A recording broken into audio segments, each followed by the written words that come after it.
Okay, so in this video, I'm gonna talk about 5 things that I just stopped buying. As a wedding filmmaker, it can be really easy to get caught up in the latest everything, and you could look back on your year and be like, I spent how much on this? And we've been doing this for 10 plus years.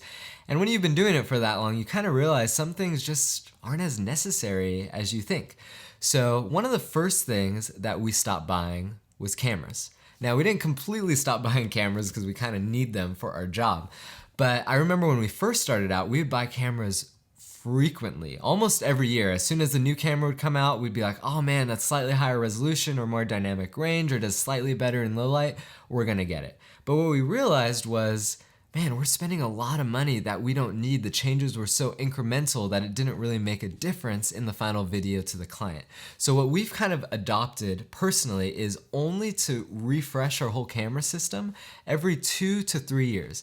Because what you actually end up doing when you refresh more frequently is your productivity starts to take a dive, because every time you, especially if you change whole camera systems, say you go to Panasonic to Canon, then Canon to Sony, it takes a lot of time to learn a new camera, and it takes 3 or 4 weddings or 3 or 4 events to really get a hang of that camera and start being productive with it. And that could be a lot of time. So what I personally like to do is really get to know a camera in and out, like literally get to know it so well that with my eyes closed, pretty much I can know where everything is. I don't even have to think about any of the settings. And for me personally, that takes about 6 months of shooting just with it nonstop. And when I'm able to do that, know a camera like the back of my hand, I can just really focus on the art. The films get better, I just feel less stressed, and I like hanging in that sweet spot for 2 to 3 years because it just makes it so much easier to progress in our films and things like that. But then also, I also find that 2 to 3 years is around that time where a new camera's come out that's substantially better than the first one. It's really gonna make a big difference, and I will switch. But that's one of the first things that we stopped buying as often. And then the next thing is sliders. I used to bring a massive slider to every single wedding that we shot. It was heavy, it was big, it had its own tripod case, and because it was so big, I needed a separate tripod just for the slider. And it was one of the most stressful parts of the wedding day was lugging around this thing, and I feel like just to get 3 or 4 shots, it took me 30 minutes. And I even tried the smaller sliders and it was a little better. I didn't need as big of a tripod, but it was just a hassle. I remember thinking, man, if I didn't have to use a slider, I'd be so happy. So actually, we've stopped completely buying sliders. We actually don't use sliders at weddings at all anymore. We use our trusty Ronin S.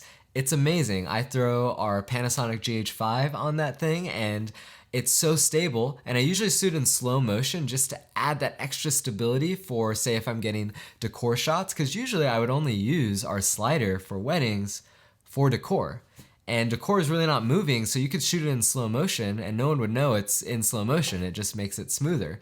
And so yeah, we use our Ronin S for all our slider-like shots. We love it. I can crank out decor in like 10 minutes. 15 minutes max. Shots look great, and we just haven't bought a slider and don't plan to for weddings for a really long time.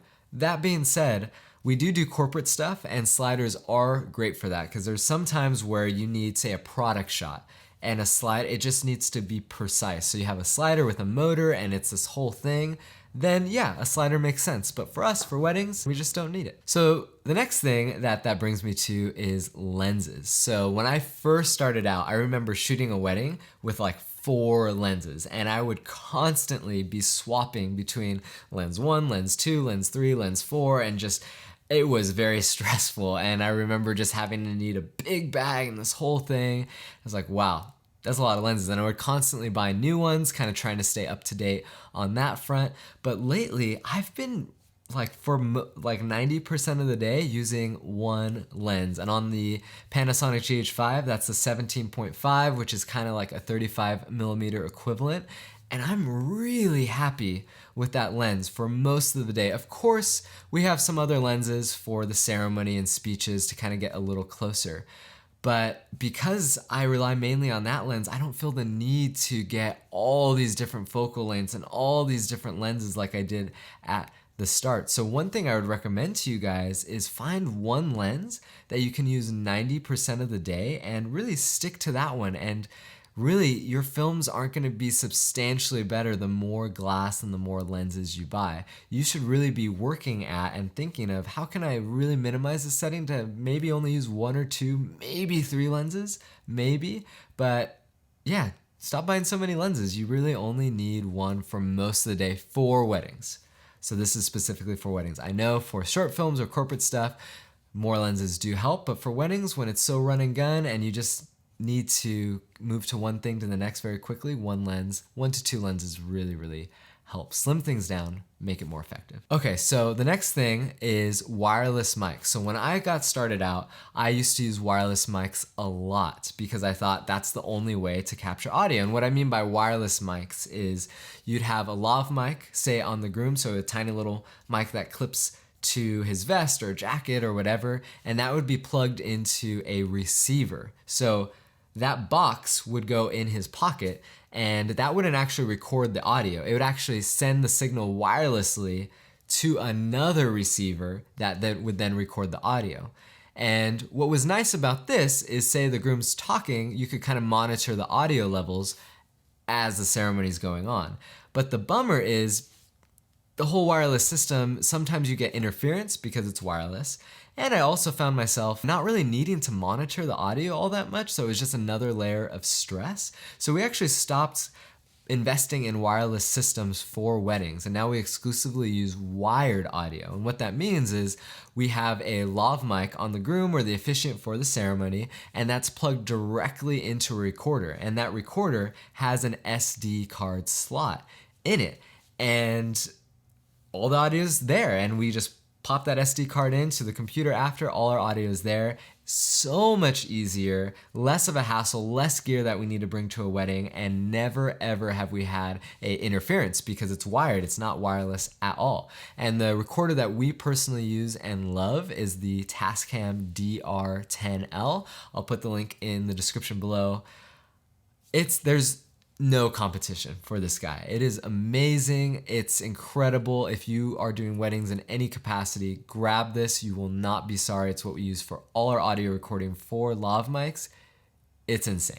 It's amazing. Again, I'll put the link below. Okay, so the last thing, I was trying to think of a 5th tip that would be maybe not in the line of as much gear, but a little bit different. And this is when it comes to flying, because a lot of our work for weddings is destination based and we do fly a lot. And I remember when we first started, since we didn't have that many destination weddings, we would spend a lot of money on travel. We would take kind of the nicer airlines because we're like, oh, we're gonna travel to a wedding and all this stuff, but now we gotta be smarter about it. So one of my favorite airlines for filmmakers is Southwest, because they allow free checked bags, which as a filmmaker, when you're traveling, those baggage things can add up because you're usually bringing a lot with you. So I remember when we fly at American or United or Frontier, all these things, we spend like $200 on baggage every flight. That really starts to add up. So Southwest, if you're a filmmaker, great way to save money. Stop buying expensive flights, all those things. You will be out of cash big time. So that's my 5th and final tip. And I know if you guys implement these, you will save a lot of money and a lot of sanity. All right, guys, well, that is it for today's video. Don't forget to subscribe. I'm gonna be having a lot more wedding filmmaking videos like this. And we actually created a business ebook that takes you through our exact step-by-step process on how to raise your prices. This is exactly what we use, how we've raised our prices thousands of dollars in the last few years. And it's all, the whole system is for you in the ebook that's gonna pop up here or here. I'll also put it in the description below. Be sure to check it out. All right, guys, well, until next time, I'll see you later.